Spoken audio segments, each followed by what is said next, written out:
Welcome back to muzzlightyear. Today's video is going to be talking about why the next crypto bull market will make you rich, but it'll also make you unhappy.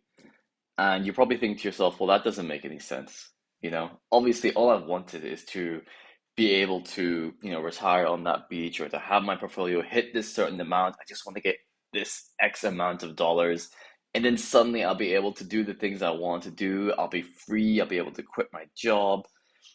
But the problem is that when you're reaching for this goal in mind and you have such a future focused attitude, which takes the form of when I finally, this mindset of when I finally get my workload under control, when I finally have X amount of dollars in the bank, when I finally get, I don't know, my candidate elected, when I finally find the right romantic partner, when I finally sort out my psychological issues caused by my family.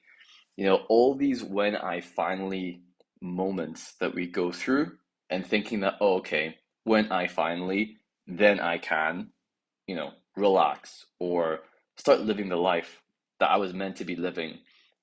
The problem is that we're in such a future focused mindset that when we have this mentality, the reason that we don't feel fulfilled and happy is because we feel like we haven't yet managed to accomplish certain specific things. And we imagine that when we do accomplish those things, then we'll be in charge of our lives, then we'll be a master of our time, then we'll be happy. But the fact is that the way that we're attempting to achieve this sense of security means that we're never actually going to be fulfilled because we're just always treating this present moment as a path to some superior future state. And it's a constant reminder that we are not at this state yet. We are not at this place where we're supposed to be happy. So you may think to yourself, okay, next crypto bull market, once Bitcoin is 100K, once ETH is 5K, 10K, whatever it's going to be, then because of how much, I have of Bitcoin or Ethereum in my MetaMask, in my ledger, whatever, then I'll have X amount of money, then I'll be happy.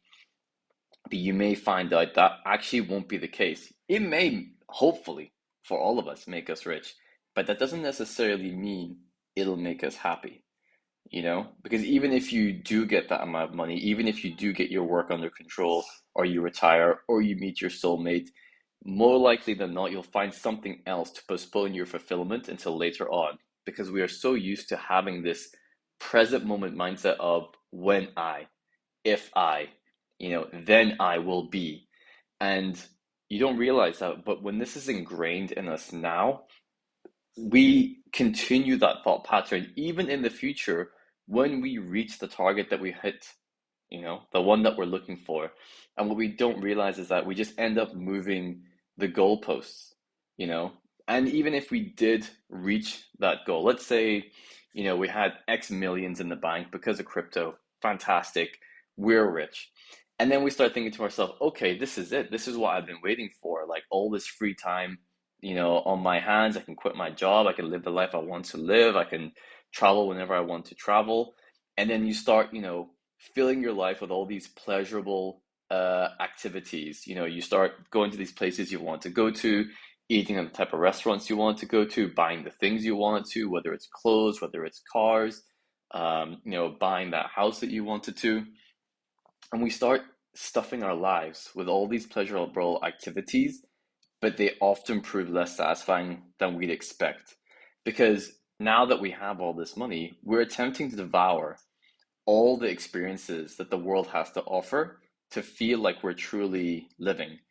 But the thing is, the world has, an effectively infinite number of experiences to offer. So just getting a handful of them under your belt will bring you no closer, to the sense of having feasted on all of life's possibilities, which is why thinking, okay, when I have X amount of money in the bank in my crypto portfolio, then I'll be happy. You start doing these things you think will make you happy, but if you never had the present moment of fulfillment now and seeing what are the things now in your present moment that can make you happy, whether it's a good gym session, whether it's, eating clean for a week, whether it's helping out, that family member, even though it's the last thing you want to do, you start to realize that in the future, even when you have, that amount of money you're looking for, you still won't be happy. And also, when you do experience those wonderful things that money gives you, and I hope we all do, the more wonderful experiences we succeed in having, the more additional wonderful experiences we start to feel that we could have or ought to have on top of those we've already had. And as a result, we have this feeling of existential overwhelm that gets worse because we start thinking to ourselves, there's so much more I could be doing. Oh, now I've got a glimpse of like this. Now I see that that is a possibility. Suddenly flying, business class isn't enough. Now I want to fly first class. Suddenly flying first class isn't enough. Now I want to hire a private jet. The goalposts keep changing. This is just hedonistic adaptation. And the problem is that if this is all we ever think about, you know, when I have X, then I will be, we're gonna leave ourselves pretty disappointed. And that's not to say that, all these things, exciting travel experiences and you know, enjoying the best that life has to offer, that these are intrinsically bad things. You also have to realize that there is an unavoidable flip side because every gain that you have in your personal freedom, it it entails a corresponding loss basically, and how easy it is to coordinate your time with other people. Just because you have reached that amount doesn't mean other people have.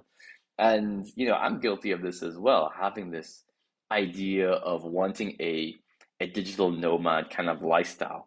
But then what we fail to realize is this digital nomad lifestyle lacks the shared rhythms that are required for deep relationships to take root.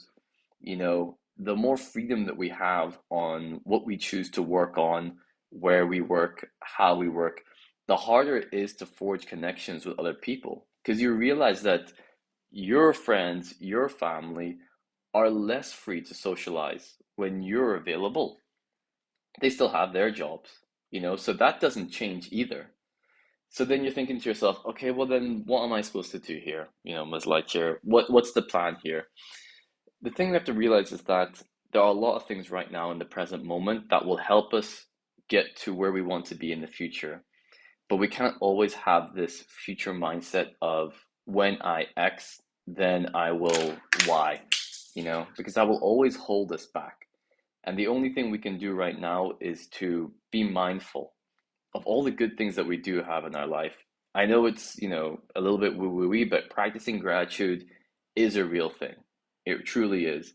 And a lot of times when you think to yourself, well, I don't even know the kind of things I should be focusing on right now, just focus on the next and most necessary thing you think you're supposed to do.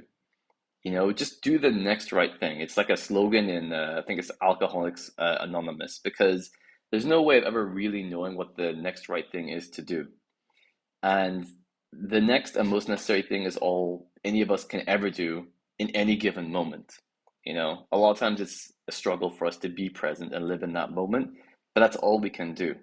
And of course, we may not have an objective way of knowing what the right course of action is, the next one, but the only thing that we can do is think about what do I think is the next right course of action? Is it starting that Shopify store? Is it DCAing, into index funds? Is it reading that book about how to get my first customer? Is it starting a YouTube channel? Whatever it might be, because the only thing that we can do is the next right thing, which means that's the only thing we ever have to do as well. And again, if you want to narrow it down even further, you're still not sure what that is. The way I approach a problem of multiple priority is just focusing on the one main metric, which is my energy. Like, which of these choices will give me more energy? Because doing the one thing that gives me more energy will make it easier to manage all my other priorities because I'll have more energy having done that one thing that gives me more energy. So when you're not sure about how to be in this present moment and you're always thinking in a future mindset of, okay, I can't wait till I have this amount, in my ledger wallet. I can't wait until Bitcoin is this price. I can't wait till the next bull market so I don't have to deal with this boss of mine. and then I'll be happy, think to yourself, okay, that may be the case, but when that moment comes in the future, more likely than not, I'm going to feel the same way I'm feeling right now because I'm so stuck in a future mindset of when this, then that, when I finally mind. And we have to be careful because of that. So just think about where you want to be in the future, but also remember where you are right now and focus on the things in the present right now that will make you happy. Because if you're always stuck in the future mindset of what will make you happy, that future will come. And then you're still going to be thinking in the future again, and you'll never be happy. Do you know what I mean? So, something to think about. If you thought any of that was helpful, then please do share, write in the comments, like the video if you thought it was helpful. It'll help more people see it. And yeah, if you want to hear more of this, then please subscribe. All right, I'll catch you all next time.